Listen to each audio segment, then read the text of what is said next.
ہماری membership campaign اس وقت الحمدللہ بہترین طریقے سے جاری ہے، اور اس میں ہر گزرتے دن کے ساتھ لوگوں کی دلچسپی بڑھ رہی ہے۔ گراس روٹ لیول پر ہم یہ ایکٹیویٹی کر رہے ہیں، محلوں میں، چوکوں میں، چوراہوں میں کیمپ لگا کے، گھر گھر جا کے، اور خاص طور پر نوجوانوں میں اس میں جوش و خروش ہے، اور اس پورے مہینے میں یہ کیمپین انشاءاللہ جاری رہے گی۔ اور اگر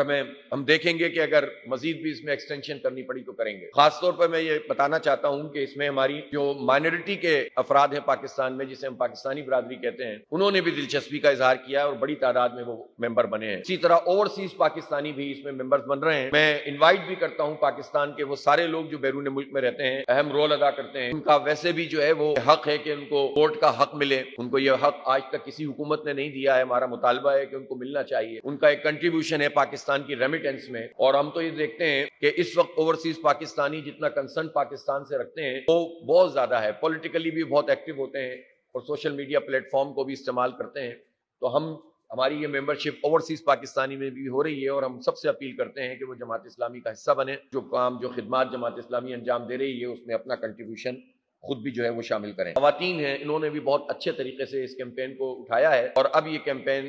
آج سے مزید گیئر اپ ہوگی انشاءاللہ۔ پچھلے دنوں مختلف جگہوں پر نبی پاک صلی اللہ علیہ وسلم کی یوم ولادت کے حوالے سے سیرت کے جلسے، پروگرام، مختلف محافل، میلاد النبی صلی اللہ علیہ وسلم، یہ تمام کام بھی ہمارے جماعت اسلامی کے پلیٹ فارم سے ہو رہے تھے۔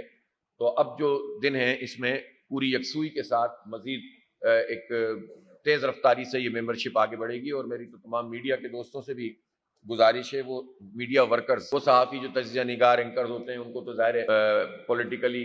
اپنی رائے رکھنے کے باوجود ان بائزڈ ہونا چاہیے، لیکن باقی تمام لوگوں سے درخواست ہے کہ آپ بھی ممبر بن سکتے ہیں۔ یہ جو معاہدہ ہمارا دھرنے کے موقع پہ حکومت کے ساتھ ہوا تھا، اس کے 45 دن اب ہونے والے ہیں، چند دن رہ گئے، تو حکومت کے ذہن میں ہو سکتا ہے کسی نے یہ بات ڈالی ہو کہ جب وقت گزر جاتا ہے تو دھرنے بھی ہوتے ہیں اور پھر ختم بھی ہو جاتے ہیں، لیکن یہ ایکسپیرینس تو اب کم از کم یہ رجیم چینج حکومت، پی ڈی ایم حکومت کو ہو گیا ہوگا۔ جماعت اسلامی کسی بھی مسئلے کو لے کر چلتی ہے تو اس کو چھوڑتی نہیں ہے، اور اتنی 45 دن کے دوران ایک تاریخی ہڑتال بھی ہوئی ہے الحمدللہ۔ پرسوں ہم نے بہت اہم مشاورت کی ہے اور تمام صوبوں سے تمام چیزوں کا جائزہ لیا ہے۔ 23 تاریخ کو جب یہ مدت مکمل ہوگی تو ہم اپنے لائحہ عمل کا اعلان کریں گے۔ 23 تک حکومت کے پاس موقع ہے کہ وہ انہوں نے وعدہ کیا تھا بجلی کی قیمتوں میں سگنیفیکنس کا، اور اسی طرح سے پیٹرول کی لیوی کے حوالے سے ہماری بات تھی، اسی طرح تنخواہ دار لوگوں کے سلیب، تاجر دوست اسکیم، اس پر جو ہے وہ ان کو اپنا فیصلہ کرنا تھا، اور اسی طرح سے جاگیرداروں پہ ٹیکس لگانے کی بات ہے اور مراعات کو کم کرنے کی، جو ابھی ہمارے نکات تھے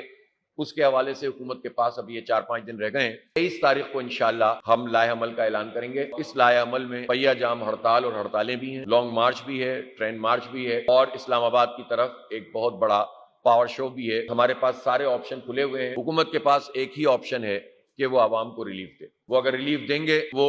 بچیں گے، ورنہ پھر ہم ایگریسو اقدامات کریں گے انشاءاللہ، اور اس کا پورا ایک چاک آؤٹ کریں گے۔ 45 دن انہوں نے مہلت مانگی تھی، 45 دن میں ابھی 4-5 دن رہتے ہیں، وہ ان 4-5 دنوں میں اگر سامنے لے کر آتے ہیں چیزیں تو ہم اس کو ویلکم کریں گے۔ وہ یہ کہتے ہیں کہ پیٹرول کی قیمت ہم نے کم کی ہے۔ ہمارا تو مطالبہ اس میں یہ ہے کہ اس مرتبہ بھی پیٹرول کم از کم 20 سے 25 روپے کم ہونا چاہیے، جو انہوں نے 10 روپے اور ڈیزل پہ 13 روپے کیا ہے۔ کی وجہ یہ ہے کہ عالمی مارکیٹ میں قیمتیں اب $70 فی بیرل سے بھی کم تقریباً ہو گئی ہیں۔ تو جب بڑھتی ہیں تو آپ بہت زیادہ بڑھا دیتے ہیں، اس ریشو سے کہیں زیادہ، اور جب کم ہوتی ہیں تو آپ کم بڑھاتے ہیں، یہ تو طریقہ ٹھیک نہیں ہے۔ دوسری بات یہ ہے کہ جو اس کے اوپر لیوی لگائی ہوئی ہے آپ نے 60 روپے کی، وہ تو بہت ہی بڑا ظلم ہے نا، اس کو تو ختم ہونا چاہیے۔